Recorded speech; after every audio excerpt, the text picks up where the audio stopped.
We're in Niagara on the lake with Volkswagen Canada. And we're here with the all-new ID.4. This is the four-wheel drive version, the first one in Canada. Let's go for a drive. Nice. That's what everybody loves about electric cars, all that power and torque. Andrea, what are we dealing with the ID.4?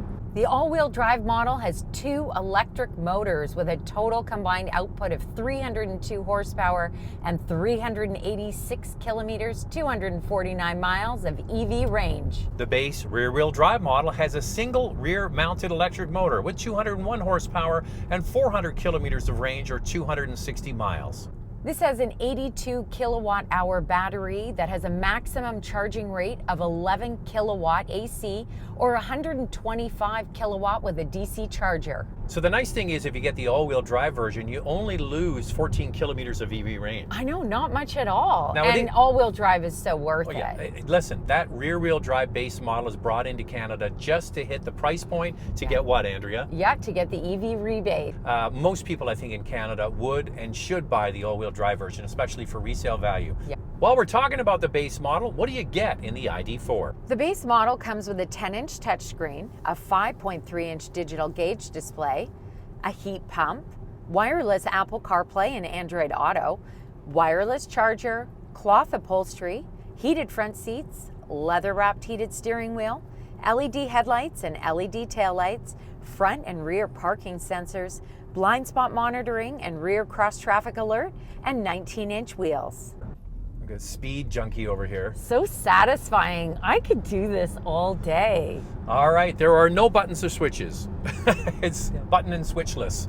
But what are we going to put it in, Andrea? You got to put it in S for subscribe, and if you can hit that notification bell, you'll be notified when all of our reviews drop, and then you can watch them. And we do this, the couple car review, twice a week. The first one drops on Wednesday. We put out another one on Saturday. So please subscribe, hit the notification bell, and follow along on Instagram. It's Motormouth_Andrea. For me, it's Motormouth_Auto, and the links are below. This video is brought to you by Car Cost Canada. Get the dealer's cost, list of rebates, plus discounted interest rates. Use the promo code Motormouth to become an expert member and get extra searches. The link is in the description below. So quiet, so smooth. But you know what's interesting? I get the feeling that they've calibrated this to feel more like a regular car. Yeah. The way the power comes on. Yeah. Yes, it's definitely progressive. You don't get that quick snap like you get with some other EVs. But it is very quick. Like, that's the thing, is the basis of all EVs is that you have all of that torque at your disposal. And this one has a lot more power than just the base rear-wheel drive.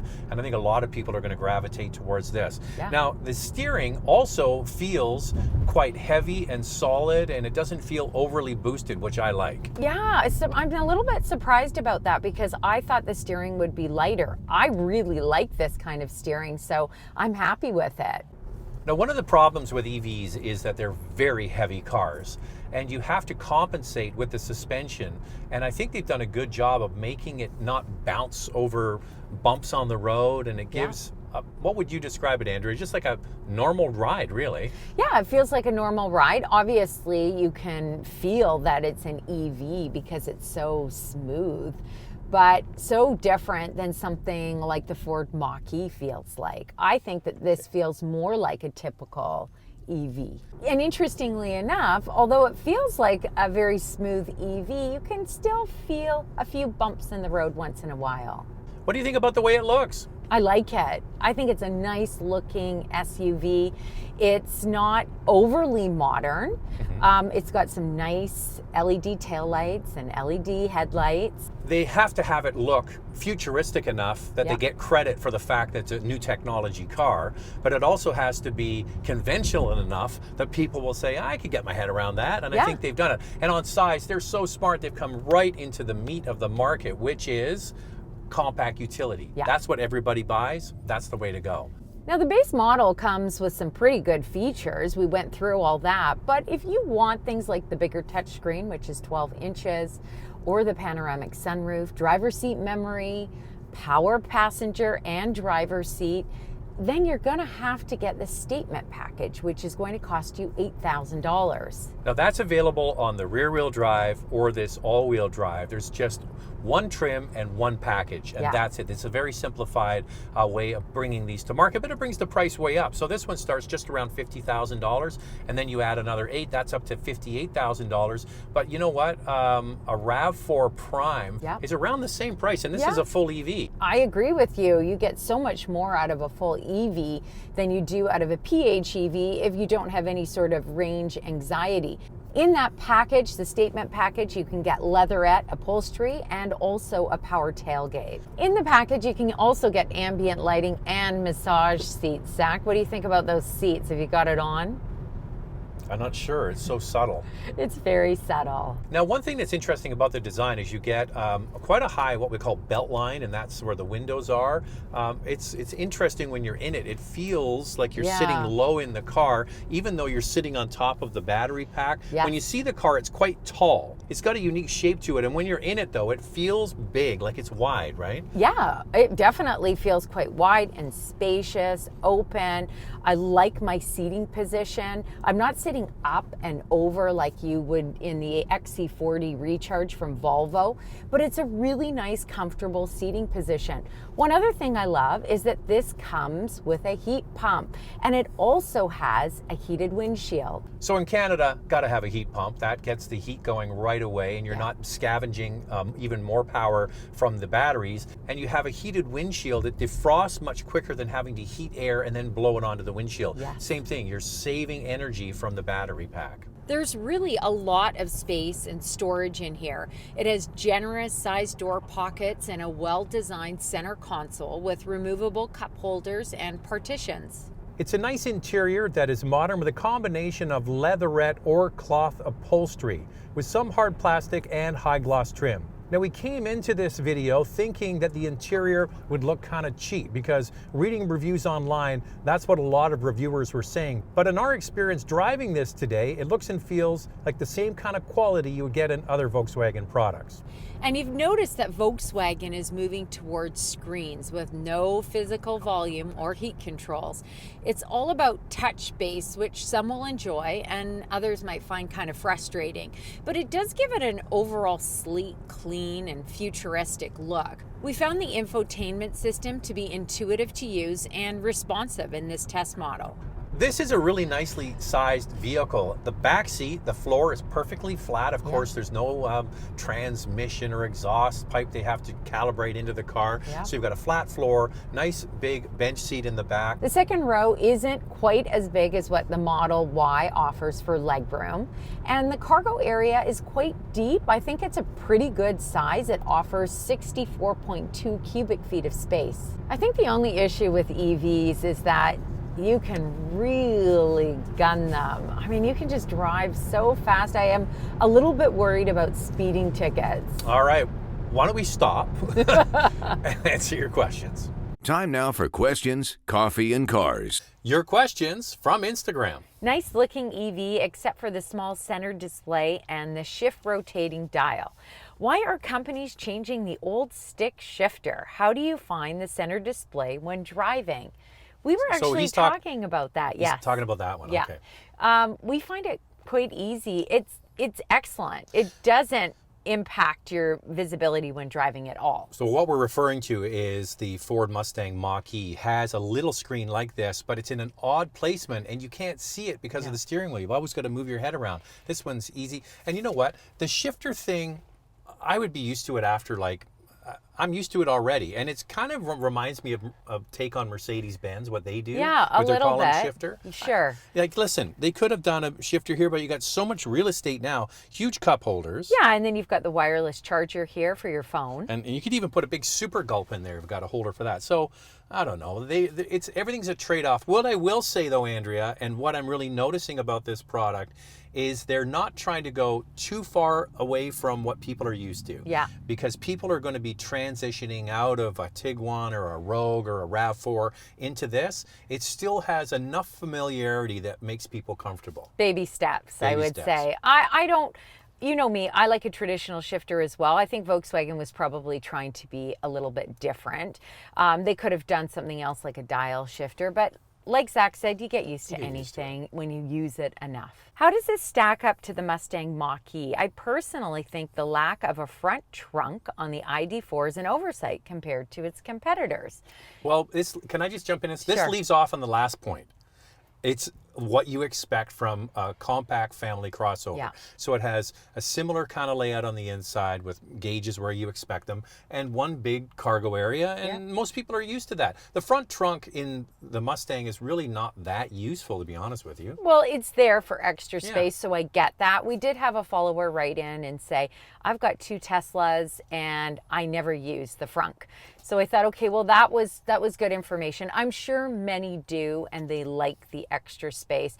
But once again, Volkswagen is just taking baby steps with this ID.4 so that you get used to it. And maybe this will be your first electric vehicle. So back to the Mach-E for a second. One differentiator, and if you go and watch that video, I put the card here, I ranted on it because of some Me Too things, just doing things differently for the sake of doing things differently. And they've kind of done that with the shifter. But the door handle on the outside of the Mach-E, there's this little nub that you've got to pull. This has a capacitive release and a proper door handle, and on the inside it's a regular door handle. There's nothing freaky here. It just works like you're expecting. Freaky. The other thing is the Mustang Mach-E doesn't qualify for EV rebates in Canada because it's priced around $50,000 as a starting price. It does offer a little more range than this, but it's very different. This has a smoother ride, something that you would expect from an EV. The Mach-E is not like that. It has more of a rough ride to it. To me, it actually feels more like you're driving a gas model. You know what? I didn't like the suspension calibration of that car at all. Watch it. We put the card here, as I mentioned. I found the suspension on the Mach-E it bucked, and it was like a Bronco. You should have called it a Bronco. Bucks like a Bronco. I think it's very unique and I liked it, but definitely Zach had a different take, so check it out. I really like the look of it. How does it compare to something like the Model Y? Well, first of all, Tesla does not have a PR department. No. They do not have a PR department. They do not have any press cars. We can't access these vehicles. We have to figure out where we're going to get one. Yeah. So it's just a different way they go about their business. This is a traditional car company. We're here at an event hosted by them so we can get a chance to drive this car. It's like, what a crazy concept. The Model Y is a little bit bigger than this. It does have the frunk, as everybody talks about, but it's priced a lot higher. The Model Y has a starting price of around $71,000 Canadian. That's a big difference from this ID.4, and maybe not affordable as it doesn't qualify for the rebates in Canada. You could almost buy a base model ID.4 and a GTI for the same price. Ooh, that sounds pretty good. And also the Model Y has more range than this as well. Yeah, it's a premium car. It's a premium car. This is a mainline car. And time now for our hot topic. What's this one, Andrea? I've read that Volkswagen has a pretty aggressive plan to produce more EVs. Do you think this ID.4 is a good indication of what is to come and how good Volkswagen will be at electrification? So currently, ID production is at one factory in Germany for the worldwide market, and there's way more demand than they have supply. So halfway through 2022, they're adding a fully dedicated EV line to the Chattanooga, Tennessee plant, and they believe they're going to have so much capacity that they could actually export cars out of the United States. And right now the ID.4 is sold out until the end of 2022. This is a huge success story for VW. They are really proud of this product that they've put out. And frankly, I think they've done a really great job for their first kick at the can. Of course, there was the e-Golf, but this is their first SUV, and SUVs are the ones that sell. In the United States, they've had the ID.4 for sale through 2021, but it's really only been rear-wheel drive. Only just now is this product, the all-wheel drive, available in the United States and finally available in Canada. This is the one that's going to be the volume driver for Volkswagen. It's going to be interesting to watch how many move. Absolutely. Right now it's available in Quebec, Ontario, and BC in Canada. But once the Chattanooga plant is up and running, it will be available nationwide. The next one that is confirmed for North America is the ID Buzz. That's the one that looks like the old retro van, which is very, very cool. The numbers being thrown around are $80 to $100 billion to electrify their fleet of vehicles. So this is just the pointy end of the stick. They're just getting started. I wonder how many of those ID Buzz are going to sell. You know, the van was just so popular and iconic. I had a chance to drive it. I know. And it was the prototype. Actually, it wasn't even a prototype. It was just an auto show car. So cool, but we'll have to wait to see what the production version looks like. Let's take a look at the competition and see what else you can buy. For your consideration, 4 vehicles for you to consider. Up first is the Tesla Model Y long range all-wheel drive. It has 384 horsepower and up to 531 kilometers of EV range. It has a starting price of around $75,000. Next is the Volvo XC40 Recharge with up to 359 kilometers of EV range, but 402 horsepower. It has a starting price of around $60,000. The Chevy Bolt EUV with up to 397 kilometers of EV range. It's front-wheel drive only and has 200 horsepower with a starting price of just over $40,000. The Mustang Mach-E with 475 kilometers of EV range and up to 346 horsepower. It has a starting price of just over $50,000 Canadian. So there are 4 electric SUVs for you to consider. All right, still lots to talk about in the vital stats like towing, warranty. Charging. Do you want me to say that? Sure. Still lots to talk about in our vital stats like towing, warranty. Charging. Let's start with pricing. The rear-wheel drive Pro starts at just under $45,000 and the all-wheel drive Pro is just under $50,000. All ID.4 vehicles come equipped with 3 years of unlimited charging sessions at any Electrify Canada DC fast charging station. On the road, you can charge 5% to 80% in an estimated 38 minutes. That means a 10-minute charge can add almost 100 kilometers of range on a DC fast charger, while at home it can take as little as 7.5 hours to reach full charge on a level 2 charger. The ID.4 with all-wheel drive can tow 2,700 pounds, and it comes with a 4-year, 80,000 kilometer or 50,000 mile warranty. In the United States, Volkswagen offers 2 years free scheduled maintenance up to 20,000 miles. Lightning round, 2 things we like to see improved. Well, I love the value of this ID.4. And I think a lot of people will like the way this drives. I wouldn't mind seeing a standard shifter in here. This one is a little bit quirky. And also, heated rear seats in Canada. Come on, eh? Volkswagen is building EVs for millions, not millionaires. We'll see how many people line up for these. This video is brought to you by Car Cost Canada. Get the dealer's cost, list of rebates, plus discounted interest rates. Use the promo code Motormouth to become an expert member and get extra searches. The link is in the description below.